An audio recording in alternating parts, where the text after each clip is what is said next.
नमः शिवाय। हर हर महादेव। हमारे सनातन धर्म में प्रत्येक मास की पूर्णिमा तिथि को बेहद ही महत्वपूर्ण माना जाता है। शास्त्रों के अनुसार पूर्णिमा तिथि के दिन जगत के पालनहार भगवान विष्णु के साथ साथ माता लक्ष्मी की पूजा आराधना की जाती है। ऐसा करने से सारे पाप दोष मिट जाते हैं और सारी मनोकामनाएं पूरी होती है। अभी सावन का पवित्र महीना चल रहा है। सावन के पवित्र महीने में भगवान शिव और माता गौरी की पूजा का विशेष महत्व होता है।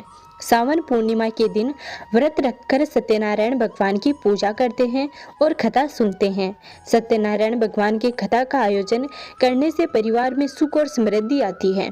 सत्यनारायण भगवान के आशीर्वाद से दुख दूर होते हैं और सारे पाप मिट जाते हैं।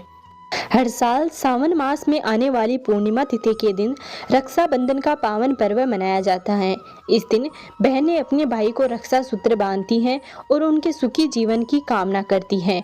वहीं भाई भी अपनी बहनों की रक्षा करने का वचन देते हैं। इस बार सावन पूर्णिमा पर बेहद शुभ योग बन रहे हैं, जिससे इस दिन भगवान विष्णु की पूजा करने से जीवन में सुख समृद्धि और खुशहाली आएगी। आज की वीडियो में हम आपको बताएंगे सावन पूर्णिमा कब है, सावन पूर्णिमा का व्रत और स्नान दान किस दिन किया जाएगा, पूजा का शुभ मुहूर्त क्या रहेगा और चंद्रमा को अर्घ्य देने का शुभ मुहूर्त क्या रहेगा। इसके साथ ही जानेंगे पूजा विधि और महत्व के बारे में। सावन पूर्णिमा के दिन भगवान शिव और माता पार्वती की पूजा का भी विशेष महत्व होता है। ऐसा माना जाता है कि जो व्यक्ति सावन पूर्णिमा के दिन व्रत रखता है उसे जीवन में कई लाभ मिलते हैं। मान्यताओं के अनुसार जो जातक इस दिन व्रत और सही विधि विधान के साथ भगवान गौरी शंकर की उपासना करते हैं, उसकी सारी मनोकामनाएं पूरी होती हैं। इस व्रत को सभी पापों को नाश करने वाला माना जाता है। इस व्रत को रखने से बुद्धि, अच्छे सेहत और लंबी आयु की प्राप्ति होती है। सावन पूर्णिमा के दिन गरीबों को दान करना बेहद शुभ माना जाता है। चंद्र दोष से मुक्ति के लिए यह तिथि बहुत अच्छी मानी जाती है। सावन पूर्णिमा के दिन जनेऊ पहनने वाले हर आदमी को मन, वचन और कर्म का संकल्प लेकर जनेऊ बदलते हैं। इस दिन गोदान का भी बहुत महत्व होता है। ज्योतिषों के अनुसार सावन मास के शुक्ल पक्ष की पूर्णिमा तिथि 19 अगस्त सोमवार को प्रातः 3:04 से शुरू होगी और 19 अगस्त सोमवार को रात 11:55 पर समाप्त हो जाएगी। उदय तिथि होने के कारण सावन पूर्णिमा का व्रत और स्नान दान 19 अगस्त सोमवार को ही किया जाएगा। सावन पूर्णिमा के दिन ही रक्षाबंधन का त्योहार मनाया जाएगा। 19 अगस्त सोमवार को सावन पूर्णिमा का व्रत रखकर भगवान सत्यनारायण की पूजा की जाएगी और अगले दिन सुबह के समय पवित्र नदियों में स्नान किया जाएगा और उसके बाद अपनी क्षमता के अनुसार दान दक्षिणा दी जाएगी।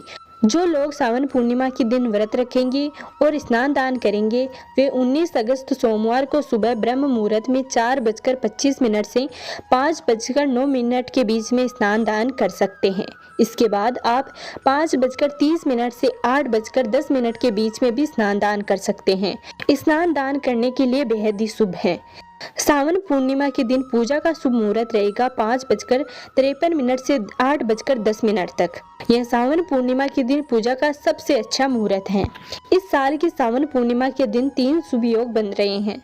सावन पूर्णिमा पर शोभन योग, रवि योग, स्वार्थ सिद्धि योग बनेंगे। पूर्णिमा पर शोभन योग पूरे दिन ही रहेगा।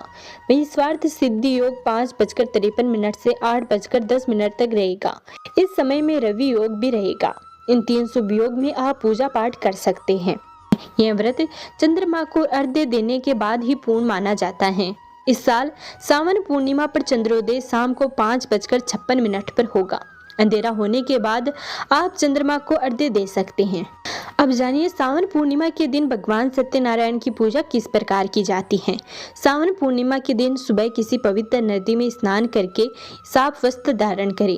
अगर आप किसी नदी में स्नान करने के लिए नहीं जा सकते हैं तो नहाने के पानी में गंगा जल डालकर स्नान करें। इस दिन स्नान आदि के बाद गाय को चारा डालना, चींटियों, मछलियों को भी आटा डालना बहुत ही शुभ माना जाता है। इसके बाद एक साफ चौकी पर गंगा जल छिड़ककर उस पर भगवान सत्यनारायण की मूर्ति या प्रतिमा जो भी आपके पास हो उसे स्थापित करें।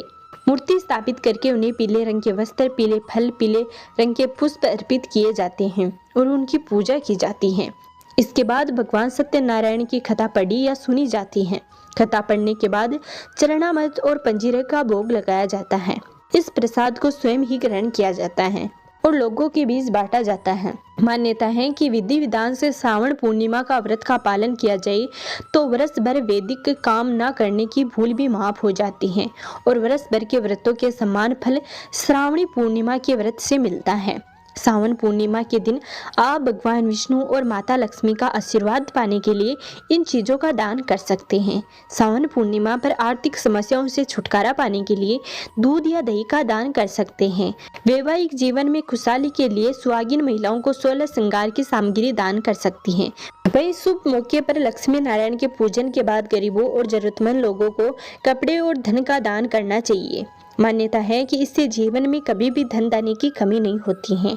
आज की वीडियो में बस इतना ही। उम्मीद करते हैं आपको हमारे द्वारा दी गई जानकारी बेहद ही पसंद आई होगी। यदि आपको इसके बारे में और अधिक जानकारी चाहिए तो हमें कमेंट करके जरूर बताएं। मिलते हैं अगले वीडियो में, तब तक नमस्कार।